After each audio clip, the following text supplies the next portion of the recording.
Quer ser bem-sucedido? Lembro-me do tempo dos meus pais, quando ainda eu era criança. Eles levantavam cedo e iam para o trabalho, mas às 17 horas findava-se o horário do trabalho e voltavam para casa. A partir daí, não se falava mais em trabalho. Era um período de dedicação a Deus, a si mesmo, à família e à igreja. Havia tempo de qualidade para estas coisas. O trabalho só era lembrado no dia seguinte. Hoje, cumprimos o nosso horário de trabalho e, depois deste horário, com o advento do computador e do celular, levamos trabalho para casa, se empregadores, para executar tarefas que não conseguimos realizar durante o expediente de trabalho ou estudar novas estratégias. Se empregados, levamos o dever de casa, pois é preciso bater metas, não podemos ficar atrás de nossos pares. Ficamos always online, ou seja, sempre ligados. Mas será que esse é o segredo para sermos bem-sucedidos? O que a palavra nos ensina? Mas antes de continuar com o nosso estudo, pedimos a você que ainda não é inscrito em nosso canal, que se inscreva e ative o sininho para receber nossas notificações. Deixe o seu like, faça o seu comentário e compartilhe esse estudo com outras pessoas. Acesse nossas redes sociais e tenha acesso a diversos materiais de forma simples e gratuita. Nosso interesse é que você cresça no conhecimento da palavra e na sua intimidade com o Senhor. Hoje estaremos lendo e estudando o livro de 2 Samuel, capítulo 8. E o tema do nosso estudo é: Quer ser bem-sucedido? E assim diz a palavra: Passados esses acontecimentos, Davi atacou os filisteus e os subjugou. Davi tomou o território de Meteg e Amá, das mãos dos filisteus. Do mesmo modo, derrotou os moabitas e os fez deitar lado a lado no chão, e os mediu com uma corda calculando 2/3 deles, destinados à execução, e 1/3 deles livres da morte. Assim, os moabitas se tornaram servos de Davi, pagando-lhe tributos. Davi igualmente venceu Hadadezer, filho de Reobe, rei de Zobá, quando Hadadezer tentava recuperar o controle na região do rio Eufrates. Davi tomou posse de 1.700 cavaleiros e 20.000 soldados da infantaria. Também aleijou todos os cavalos dos carros, exceto os cavalos para aparelhar um grupo de 100 carros. Quando os sírios de Damasco chegaram para socorrer Hadadezer, rei de Zobá, Davi e seu exército mataram 22.000 soldados sírios. Então, o rei Davi estabeleceu guarnições militares na Síria de Damasco, e os sírios se tornaram servos de Davi, pagando-lhe impostos.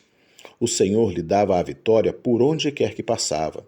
Davi também pegou os escudos de ouro que os servos de Hadadezer usavam e os trouxe para Jerusalém. O rei Davi tomou grande quantidade de bronze de Betá e de Berotai, cidade de Hadadezer. Quando Toi, rei de Amate, ouviu que Davi tinha exterminado todo o exército de Hadadezer, mandou seu filho Jorão saudá-lo e parabenizá-lo por ter batalhado contra Hadadezer e tê-lo vencido, porquanto Hadadezer investia sempre contra Toi. Jorão trouxe consigo utensílios de prata, de ouro e de bronze, os quais o rei Davi consagrou ao Senhor, como já havia dedicado a prata e o ouro de todas as nações que havia derrotado. Da Síria, de Moabe, dos Amonitas, dos filisteus, de Amaleque e dos despojos de Hadadezer, filho de Reobe, rei de Zobá. Davi viu a sua fama crescer muito entre todos os povos ao retornar da batalha, em que matou 18.000 homens de Edom no Vale do Sal. Em seguida, estabeleceu guarnições militares em Edom, e todos os edomitas tornaram-se servos de Davi, e o Senhor concedia vitórias a Davi em todos os lugares aonde decidia atacar. Davi reinou sobre todo Israel. Ele governava com justiça e equidade a todo o seu povo. Joabe, filho de Zeruia, comandava o exército. Jeosafá, filho de Ailude, era cronista e conselheiro do rei. Zadok, filho de Aitube, e Aimeleque, filho de Abiatar, eram sacerdotes. Seraías exercia a função de escrivão. Benaia, filho de Joiada, liderava os quereteus, os peleteus, e os filhos de Davi eram sacerdotes e ministros de Estado. Um dos melhores exemplos de alguém bem-sucedido na Bíblia é o rei Davi. Neste capítulo 8 de 2 Samuel, vemos que ele subjugou 7 nações: a Filístia, Moabe, Zobá, Síria, Amon, Amaleque e Edom. Ele estendeu as fronteiras de Israel a lugares jamais alcançados antes. Mas qual era o segredo de Davi? A resposta está no estudo que fizemos no capítulo anterior, o capítulo 7 de 2 Samuel. Davi era um homem totalmente rendido ao Senhor e à sua vontade. Para tudo ele consultava o Senhor. Sua alegria era estar diante do seu Deus. O homem mais sábio que pisou nessa terra, tirando Jesus, é claro, foi Salomão, filho de Davi. E por quê? Porque o Senhor falou que ele pedisse qualquer coisa e o Senhor o concederia, e ele pediu sabedoria. Porém, o pedido mais sábio que alguém fez ao Senhor foi Davi, e este pedido se encontra em Salmo, capítulo 27, versículo 4. E este pedido foi: uma coisa pedi ao Senhor e a procurarei, que eu possa viver na casa do Senhor todos os dias da minha vida, para contemplar a bondade do Senhor e buscar sua orientação no seu templo. Davi era um homem que buscava o Senhor em todo o tempo, pedia o seu conselho, reconhecia sua incapacidade, porém tinha certeza que com o Senhor ele não precisava temer, porque a vitória era certa. Quais as instruções que a Bíblia nos passa para sermos bem-sucedidos? Primeira instrução: obedeça a palavra. Deuteronômio 29, versículo 9, nos diz: sigam fielmente os termos desta aliança, para que vocês prosperem em tudo o que fizerem. Uma segunda instrução é: encha-se da palavra. Em Josué 1,8 diz: não deixes de falar as palavras deste livro da lei e de meditar nelas de dia e de noite, para que vê cumprir fielmente tudo que nele está escrito. Só então os seus caminhos prosperarão e você será bem-sucedido. A terceira orientação: cuidado com quem você se aliança.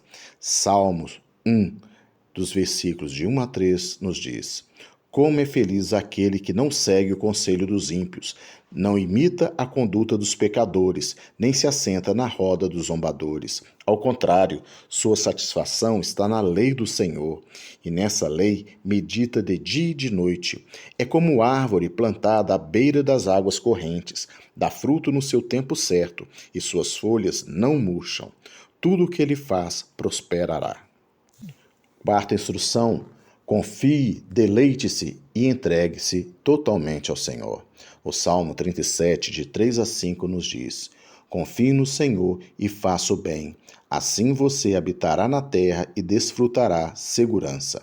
Deleita-te no Senhor e Ele atenderá aos desejos do teu coração. Entregue o seu caminho ao Senhor, confie nele e Ele agirá. O quinto conselho: equilibre-se emocionalmente no Senhor. Salmo 37, de 7 a 9, nos diz: descanse no Senhor e aguarde por ele com paciência. Não se aborreça com o sucesso dos outros, nem com aqueles que maquinam mal.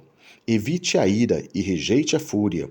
Não se irrite, isso só leva ao mal, pois os maus serão eliminados, mas os que esperam no Senhor receberão a terra por herança. O sexto conselho: ser justo e correto. Provérbios 22:1 nos diz: a boa reputação vale mais que grandes riquezas. Desfrutar de boa estima vale mais que a prata e o ouro. Nossa sétima instrução: não olhe para o homem, olhe para o Senhor. Provérbios 23, de 17 a 18, nos diz: não inveje os pecadores em seu coração. Melhor será que temam sempre o Senhor. Se agir assim, certamente haverá bom futuro para você e a sua esperança não falhará. Oitavo: exercer o bem para com todos os homens. Romanos 12:21 nos diz: não se deixe vencer pelo mal, mas vençam o mal com o bem. Nono, tenha seus olhos fitos na eternidade. Filipenses 3, 13 e 14 nos diz: Irmãos, não penso que eu mesmo já o tenha alcançado, mas uma coisa eu faço, esquecendo-me das coisas que ficaram para trás, avançando para as coisas que estão adiante. Prossigo para o alvo, a fim de ganhar o prêmio do chamado celestial de Deus em Cristo Jesus. Lembre-se, a maior prova de que fomos bem-sucedidos na nossa vida é viver eternamente com o amado da nossa alma, Jesus. E isso ele conquistou para você na cruz. Não troque isso, não troque essa dádiva, essa graça, por um prato de lentilhas.